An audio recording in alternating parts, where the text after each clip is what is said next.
Libro El Diablo, del Padre Gabriel Amor. Primer capítulo. Es espíritu puro. Fuera del tiempo y el espacio, Dios creó todo.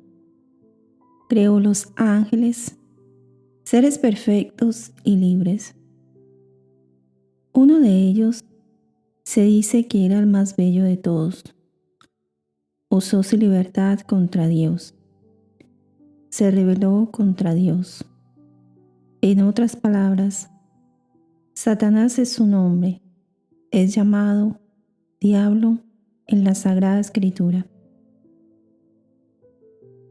El término diablo deriva del latín tardío diabolus, traducción desde la primera versión de la Vulgata del siglo V a.C., del griego diabolos, derivado del verbo diabalo, dividir, significa entonces el que divide, calumniador, acusador.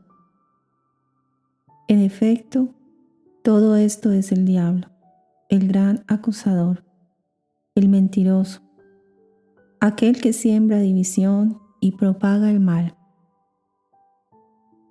Siendo puro espíritu, fue superior al hombre hasta la encarnación de Cristo. Con la encarnación, el hombre, en cuanto completamente uno con Cristo, deviene superior a todos, incluido el diablo.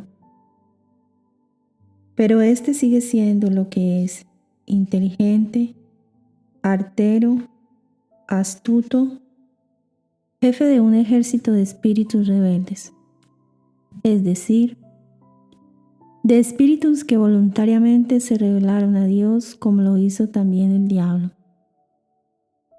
¿Dónde están? ¿Dónde existen? Los demonios nos envuelven completamente, dice San Pablo. Así que están en todas partes. Si pudieran verse, oscurecerían el cielo en pleno día. Son una multitud, un ejército inmenso, imposible de enumerar. Al principio, Satanás era un ángel bueno. Así lo quiso Dios. Diabolus enim et alia daemones adeo quidem natura creati sunt boni, sed ipsi persefaci sunt mali. El diablo de hecho y los otros demonios fueron creados por Dios, naturalmente buenos, pero por sí mismos se transformaron en malos. Escribe la Iglesia en las actas del Concilio de Letrán. Aunque fue creado desde el inicio en Jesucristo, por medio de Jesucristo y por Jesucristo, y por tanto creado para el paraíso, el diablo quiso ser como Dios y por orgullo le desobedeció. La Escritura habla de este pecado en términos precisos. Esta caída consiste en que estos espíritus creados por libre elección rechazaron a Dios y a su reino radical e irrevocablemente.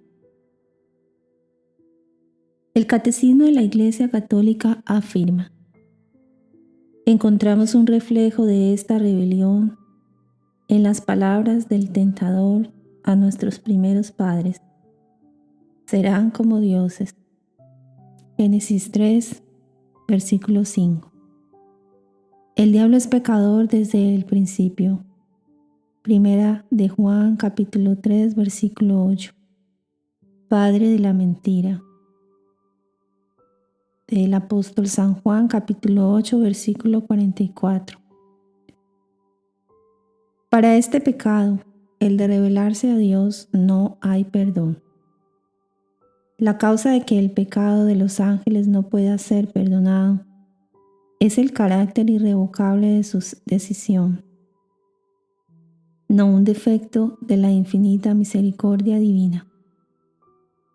No hay posibilidad alguna de arrepentimiento para ellos después de la caída.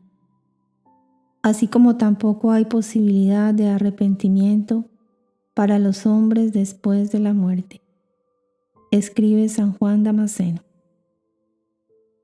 ¿Satanás podrá regresar al paraíso al final de los tiempos? No, porque su elección es definitiva, para siempre. Y él fue el que lo quiso así. De algún modo, Dios es impotente ante su libertad.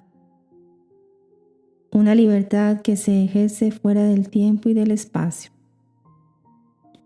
Así pues, ha hecho su elección real y definitiva fuera de las categorías que nosotros conocemos.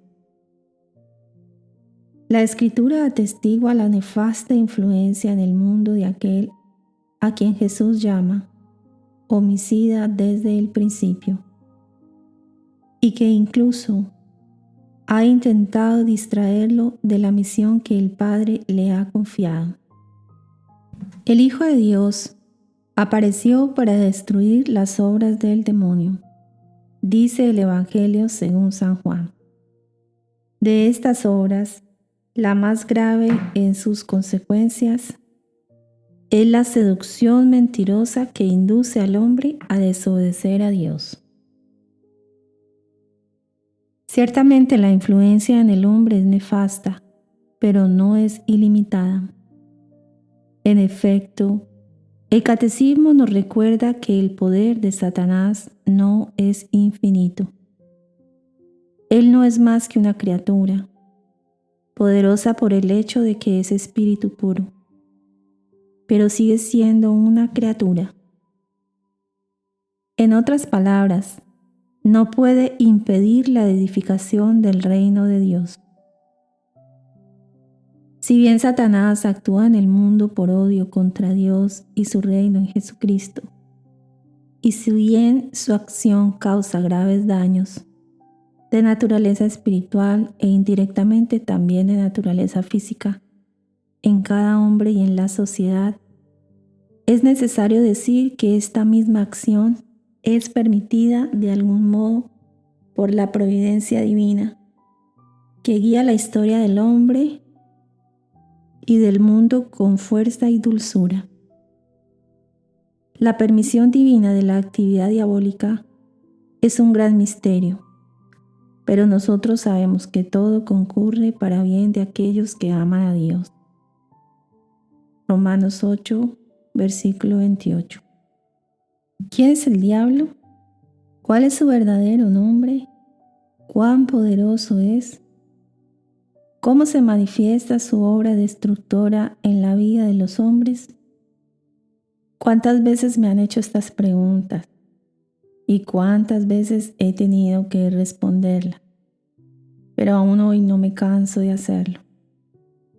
Como exorcista de la diócesis de Roma desde 1986, a menudo me preguntan creyentes y no creyentes por la naturaleza de aquel a quien estoy llamado a combatir a diario. Pero yo solo sé que las Escrituras conoce lo que todos pueden saber si se apoyan en el catecismo y en las enseñanzas de la Iglesia. Yo no sé nada más. Y eso ya es mucho. Pues lo importante es saber una sola cosa: que existe y que actúa contra el hombre y contra el mundo. Actúa desde la profundidad de su reino de muerte, el infierno.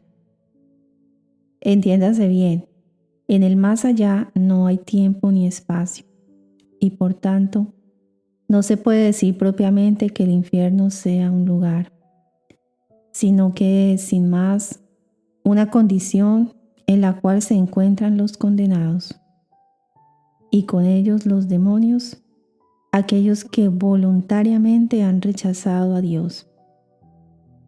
En efecto, el infierno describe su condición: espíritus y almas que han rechazado de una vez para siempre a Dios. Una condición terrible de separación del amor de Dios, un estado libremente y por tanto dramáticamente abrazado. El reino de Dios es regulado por el amor. El reino de Satanás es dominado por el odio. Los demonios se odian entre sí y su jerarquía se basa en el terror. Un día estaba por liberar a una persona poseída por un demonio que ni siquiera estaba entre los más fuertes. ¿Por qué no te vas?, le pregunté. Porque si me voy, Satanás me castiga, respondió. El objetivo de la existencia de los demonios es arrastrar al hombre al pecado y llevarlo al infierno, pues todos deberían descender al abismo en el que ellos están. Y esto es lo que se les pide a aquel del cual son esclavos y súbditos.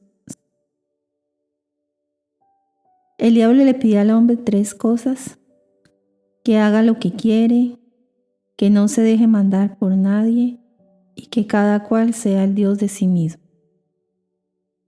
Su método es siempre el mismo: negar su existencia y la del infierno, y mostrar el mal como un bien, como una ganancia. En suma, al hacerle creer al hombre que el infierno no existe, lo empuja a él arrastrándolo en su abismo mortal. Pero Cristo vino para despertar al hombre, para recordarle que el diablo existe y que quien no está con él está contra él.